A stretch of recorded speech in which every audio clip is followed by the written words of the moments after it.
I'm honored and pleased to be the 2020 recipient of the NAPB Lifetime Achievement Award. It's special to be recognized by one's peers.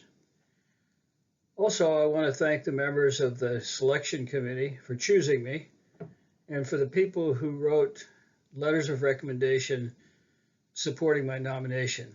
It's very much appreciated. Thank you.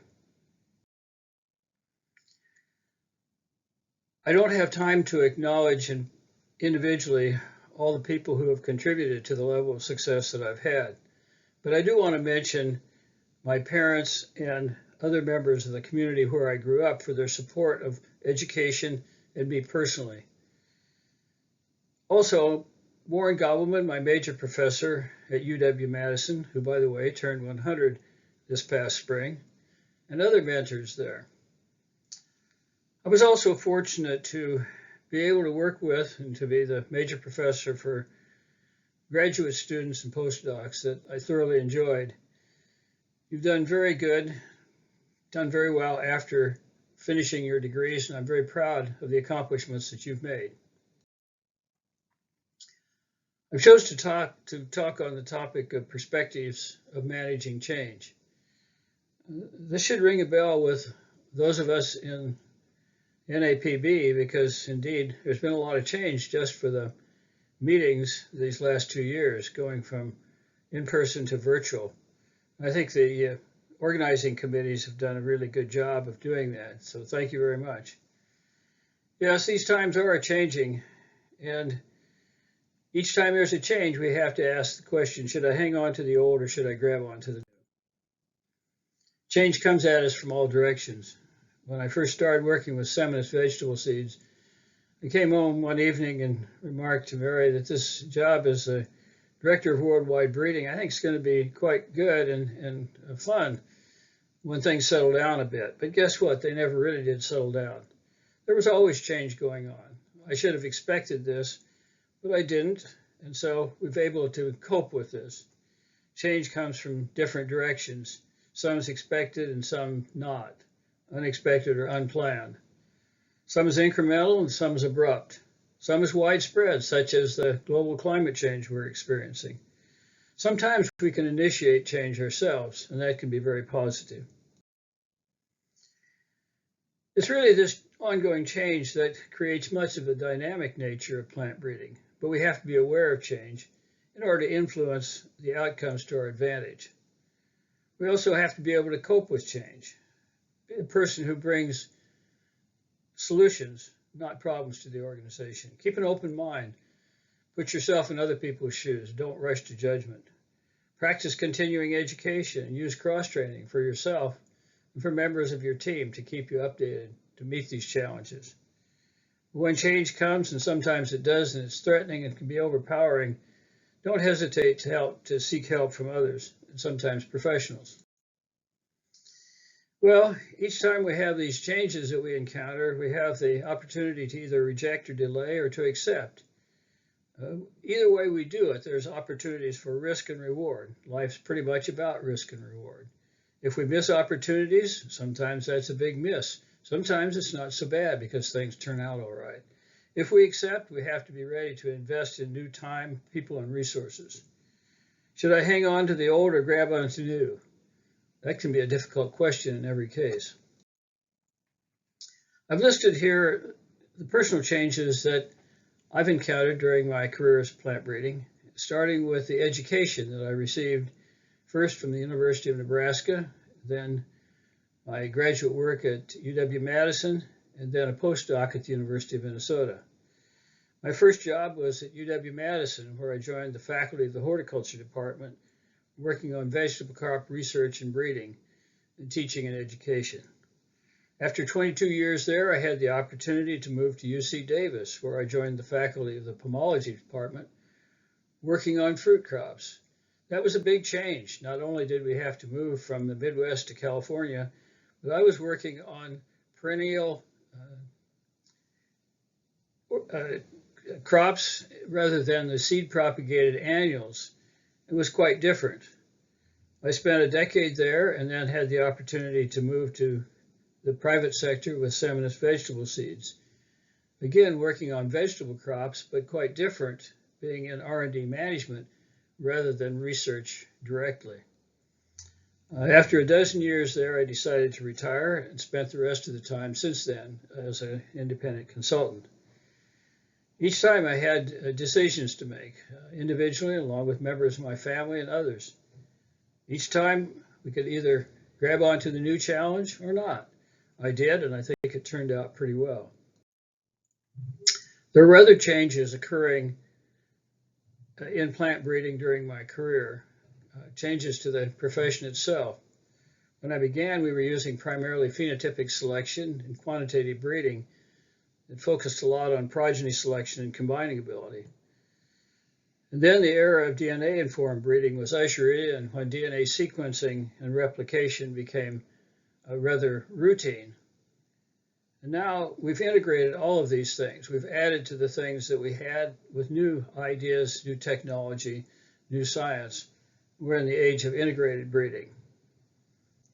Sometimes it was the science and technology and the devices that drove those changes. Other times there was change that we had to innovate and create new things in those areas.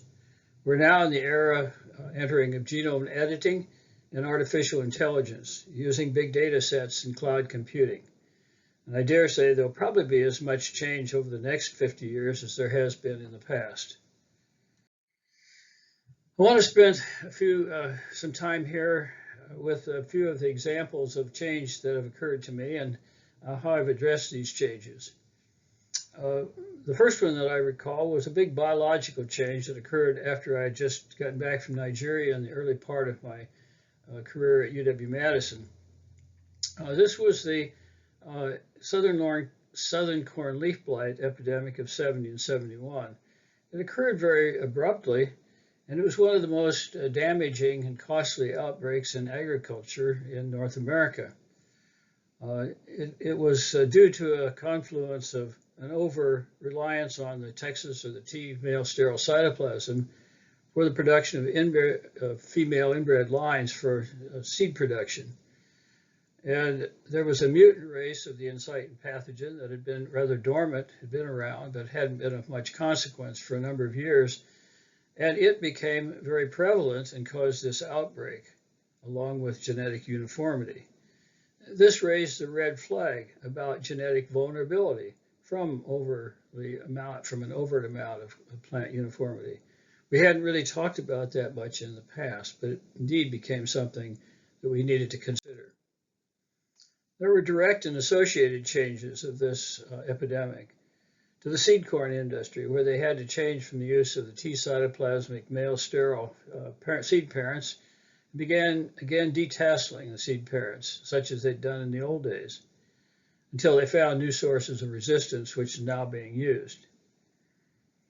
There were some effects on other crops as well, because we looked at a lot of the crops and found that they were in fact genetically vulnerable.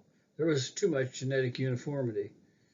This led to the recommendations of broadening the genetic base, but we found that there was in many cases insufficient germplasm and technology that we had at our disposal in order to address these issues.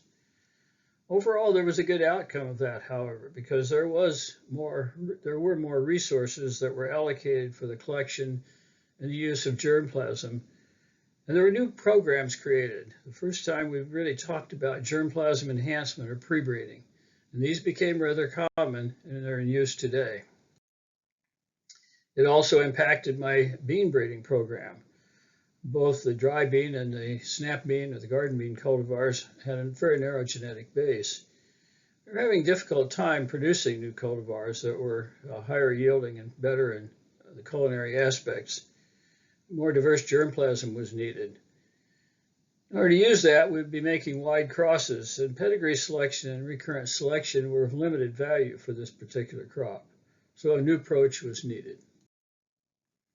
This led me to formulate the idea of the inbred backcross method, which I published in an article in Hort Science in 1981.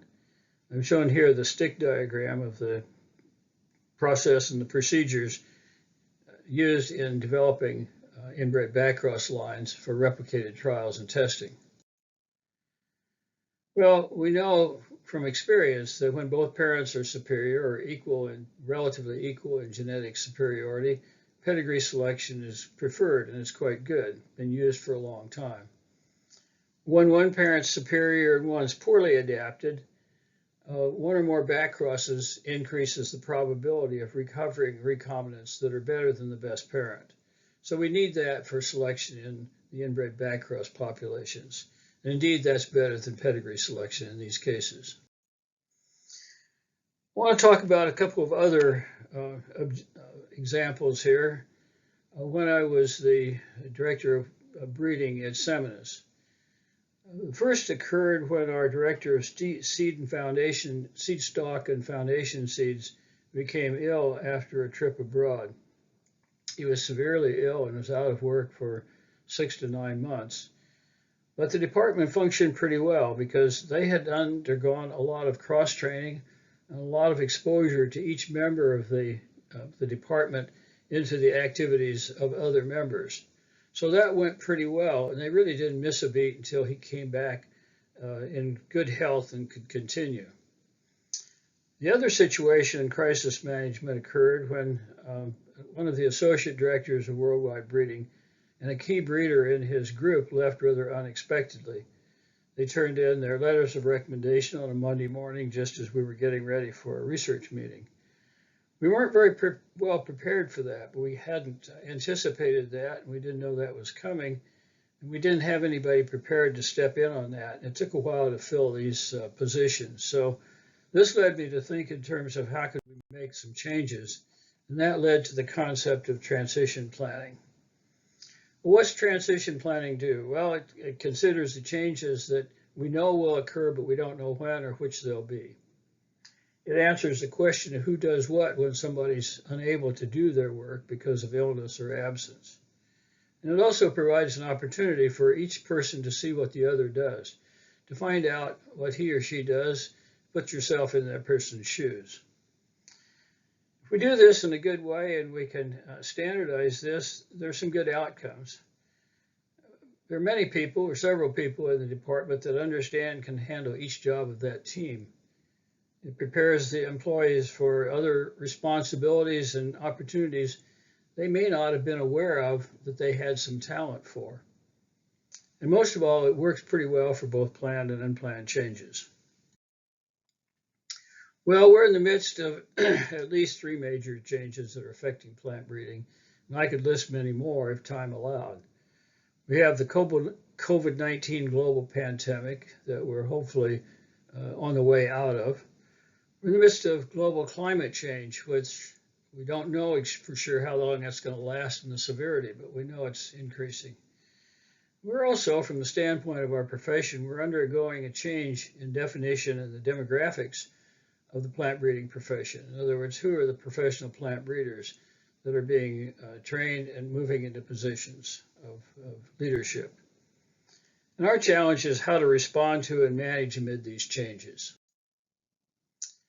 Well, indeed, the 2 global changes are ongoing, are similar in some ways, but they're quite different in other ways that I've listed here. The important thing to recognize is that the plant breeding science and technology and the phase changes that I talked about, these weren't the drivers and aren't the drivers of these change. The change is coming about from external factors, and we as plant breeders are being asked to respond to this in the best way we can to help mitigate the changes that are occurring. And we have to innovate and to adapt to these. And hopefully, I believe we can do that with the people and the tools and the technology that we have. I think transition planning will help, especially in the case of person power, to meet these challenges. Well, I said that there were changes in the profession itself, in the definition and the demographics. Plant breeding is indeed evolving from what used to be solely cultivar breeding. It now includes many other activities that I've mentioned here, such as germplasm enhancement and pre-breeding. We need to include all the people that are contributing as breeders, a little bit different categories, but nevertheless, they're essential and should be recognized as breeders. Plant breeding is changing from a white male-dominated profession. Beginning in the late 70s, more women were being admitted into graduate programs and then moving into the professional ranks of breeders. We're seriously underrepresented by the minorities. This is increasing slowly. And in each case, we need more urgency to meet the greater need for diversity among the people in plant breeding. I would say that a goal is for all who aspire to be breeders should be encouraged and have equal opportunities to achieve their goal. I'll leave you with a question that I think you'll find interesting when you see some of the answers. That is, who was the first woman plant breeder in your company, your college, or your experiment station? When was she hired? I've done a little bit of work on this, and I found some things about people I didn't really know about. They made great contributions and should be recognized. I'll just summarize in the following way. Each of you are going to experience change of all kinds. It's going to come at you in all directions. There's going to be direct and collateral effects from these changes. Sometimes there's a cascade of events that give you some outcomes that you hadn't expected. We need to learn both from the successes and the crises that we face to make new approaches for expected and unexpected change.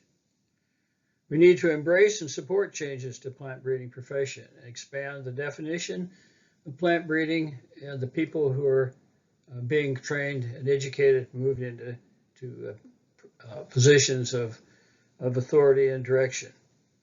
And most of all, enjoy your plant breeding career as much as I have. Thank you very much.